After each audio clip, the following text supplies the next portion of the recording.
The Great Reset had to happen, and the human mind couldn't interfere with their plans. The human mind had to be suppressed.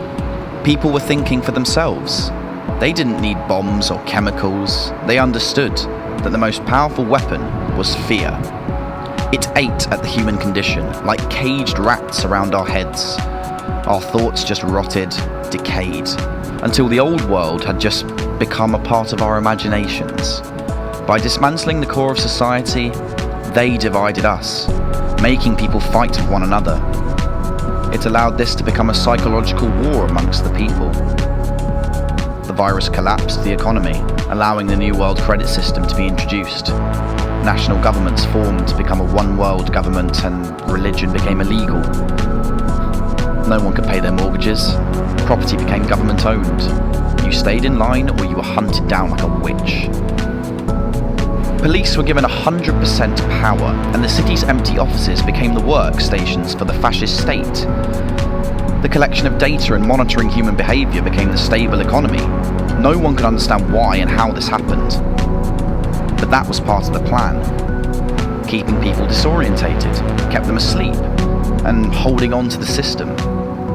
The lockdowns had mentally worn people down, broken their minds and true understanding of reality. They needed the virus only to accelerate the changes that they were already making.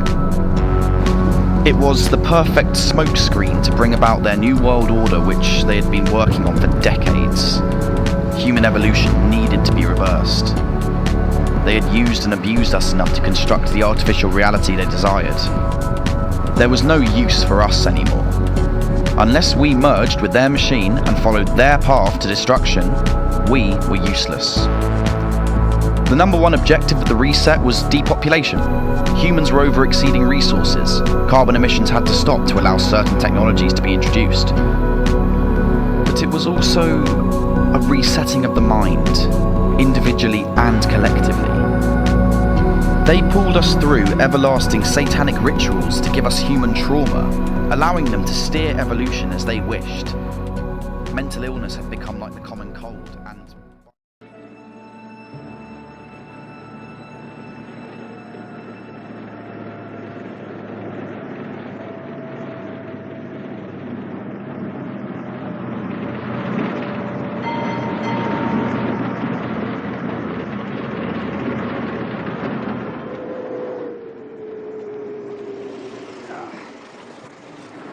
Разбей бензин.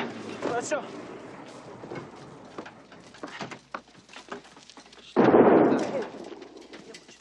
Девочка, что ты делаешь здесь? Красивая. Девочка, куда ты идешь? Побить, бычку, вас выбрало. Девочка, куда ты идешь? Ты такая красавица. Подожди, девочка, куда ты идешь? Что случилось с тобой?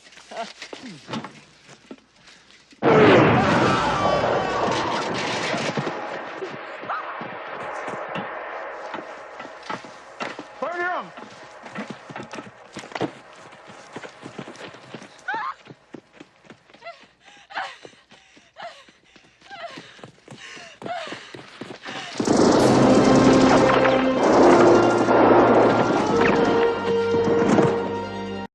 I will be the greatest jobs president that God ever created. I tell you that.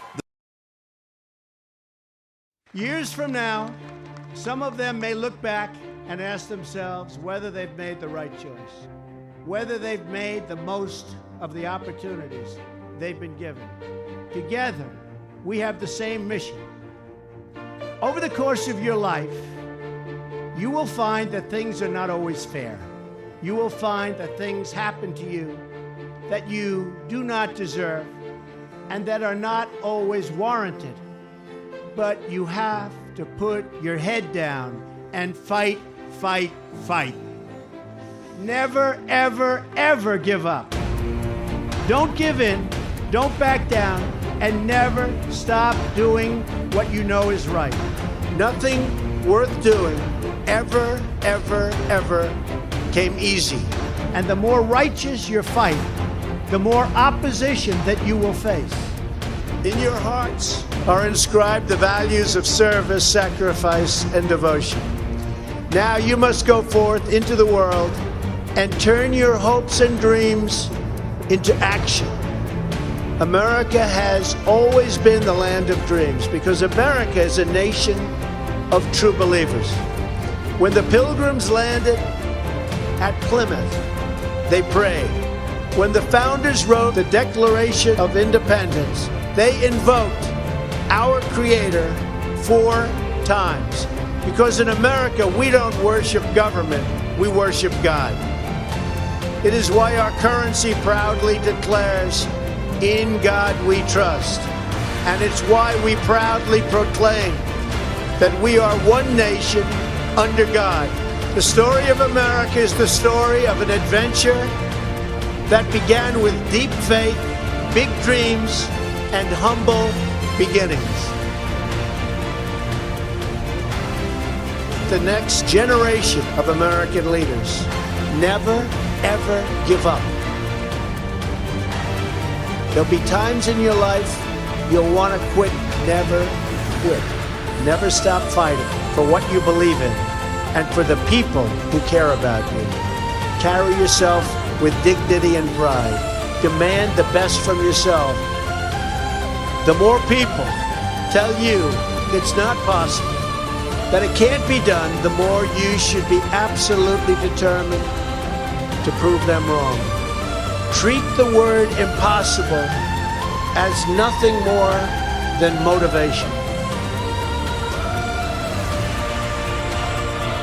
Relish the opportunity to be an outsider.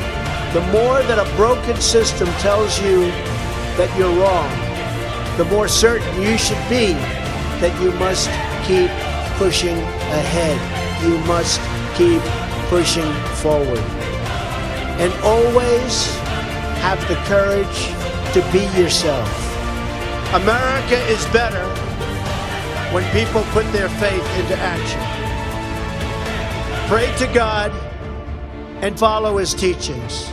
Today, each of you begins a new chapter as well. When your story goes from here, it will be defined by your vision, your perseverance, and your grit.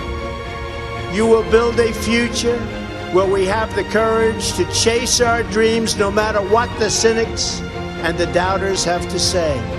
You will have the confidence to speak the hopes in your hearts and to express the love that stirs your souls.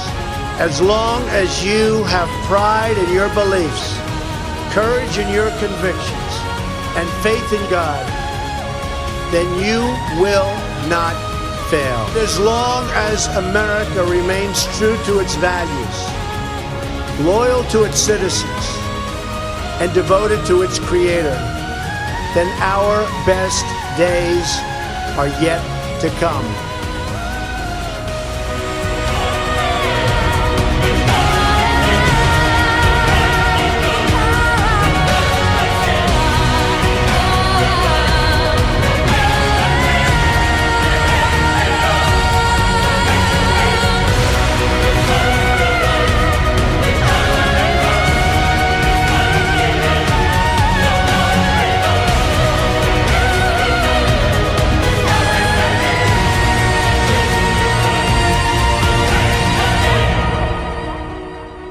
May God bless the class of 2017. May God bless the United States of America. And I just want to let you know that God blesses you. And I want to just say, you are special in every way. God bless you, and God bless America. Thank you very much. Thank you. Thank you.